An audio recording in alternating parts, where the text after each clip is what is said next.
Hello, fellow translators. Today should be an interesting one. We are going through my worst ratings once again. So I like to go through some of my worst ratings here for my courses on Udemy and kind of go through what people say and some of the reasons they give. And the main reason I do this, I did a similar video in the past. The main reason I do this, let's do the 1 and 2 star ratings here. The main reason I do this is because I want to kind of show you, like, for people who create stuff, how we see this when you give a bad rating. And trust me, this is the case for not only for this, but for every time you give a bad rating on Amazon, on any one of these course platforms, on Yelp, TripAdvisor, any of that stuff. People are, the owners, the people who make it are definitely going to read it. Trust me. And I think I've mentioned this before. People who you wouldn't think would care that much about these ratings on Amazon, like, are always checking them. So anyway, I wanted to go through some and kind of show you what goes through our mind when we see these things. So first of all, we have here how to set up a translation agency, the complete guide. And I got this 1 star about a week ago. It's a waste of time, catchy titles, but the content falls short. Literally, I didn't learn anything new from these videos. It's all basics. I even asked for a refund, but don't qualify as I watched it all due to the titles, which are all pie in the sky. It's just another stream to get customers and a marketing tool for the lecture translator. So, I mean, here there are a couple things. And look, I not only I read every single review, but I respond to every single one. And especially if I have negative ones, and I kind of want to look into it and see if there's a reason why. So here I wrote, sorry, finding my course a waste of time. I assure you my focus was content and not the video titles. As far as I can tell, the titles are quite straightforward. How to find clients, how to find translators, etc. Regardless, as far as I know, you should be eligible for a refund within 30 days of enrolling. But if you have issues with that, please feel free to let me know. I haven't heard back from her at all. By the way, I kind of wanted to show this to you. And I wanted to show you the names of my titles here, because what to set up ahead of time, how to find translators, how to find clients, fee structure, how to keep clients, once you start finding success, etc., etc. So I don't think these are pie in the sky. She says, they're pie in the sky, another stream to get customers and marketing tool for the lecturer translator, catchy titles, blah, blah, blah. I think these titles literally say exactly what I'm trying to convey. And, even the subtitles here, personal contacts, business contacts, blah, blah, blah, blah, blah. There are a couple, the real world, I don't know, contact current clients, don't contact current clients. I don't know, maybe you can see them as sort of marketing, but I don't think they are that much at all. Very often I feel like I don't have the imagination to come up with good titles that are more catchy. I kind of wish I did. So that's why it just seemed odd that she would write this. And then that she couldn't get the refund. As far as I know, she can, as long as it's within 30 days. And it was, at least when she wrote it, it was still within 30 days of her having bought it.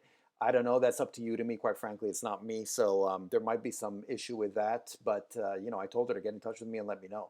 And I never heard back. So anyway, let's just keep moving on.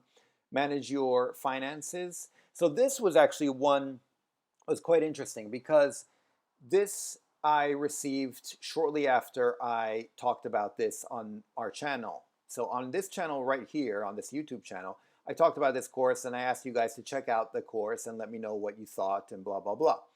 And then I got this 2-star rating. Unfortunately, at the very beginning of a course, if you get a 2-star rating, it kind of kills the course. That means that, because the average goes down and then no one else will want to take the course, and it's kind of really bad for the course, which is really too bad. And so that's why I probably won't do any more of these promotions on the channel anymore. But what this person wrote was, somewhat decent directions, but too broad and incomplete. We'll love to see a more detailed and informative course that will focus on detail and links to various sites and institutions, regardless of country residence, blah, blah, blah, where people can easily find help on the topic. And I wrote this, since details and links to sites and institutions in all the countries will be prohibitive, which it would, because if I had to come up with the laws and the accounting regulations and everything for every single country, which, by the way, they will also depend on various regions of the country, and also depending on your specific situation, they could change. And they're changing all the time also. The laws and regulations change all the time. So I definitely would not be able to do that. What I was able to do then, and it was as a direct response to what he wrote, was I've added a link to laws and regulations in some of the main countries. Obviously, the list is not comprehensive, but it should be a good resource for most people. This was, in a way, positive because I was able to change something in it, but unfortunately, the 2-star review kind of killed that course for a while, so it's too bad about that. But anyway, so we'll move on. Then here we have another 2-star. It's not a method. I guess it's just his plan to learn any language, so nothing new for me. It's literally called How to Learn a New Language as an Adult. There, okay, and here, by the way, I call this language hacking. If someone wanted to accuse me here of being kind of too marketing or trying to come up with something clickbaity, I could see that, because language hacking to me sounds a bit clickbaity. But anyway, they didn't. His problem was that it's just a plan to learn any language, which is literally what I say, how to learn a new language as an adult. So I don't know why he didn't think it was an accurate course description, but fine. He also said that the information wasn't valuable, and that's pretty much what I wrote here. So that kind of sucks as well, where I feel like there's some miscommunication here, and I don't know why they wrote that. Anyway, moving on. How to read new business. Oh, here again, another 2.5 rating, but nothing, no details after, which sort of sucks. Another one here, no details after, which sort of sucks. A 1-star rating. I could have found the same information by just searching YouTube. However, my bad is that I didn't read the course description long enough to evaluate whether it fits my needs. So actually, there are a couple things. First of all, this was a different course. I did something very stupid here.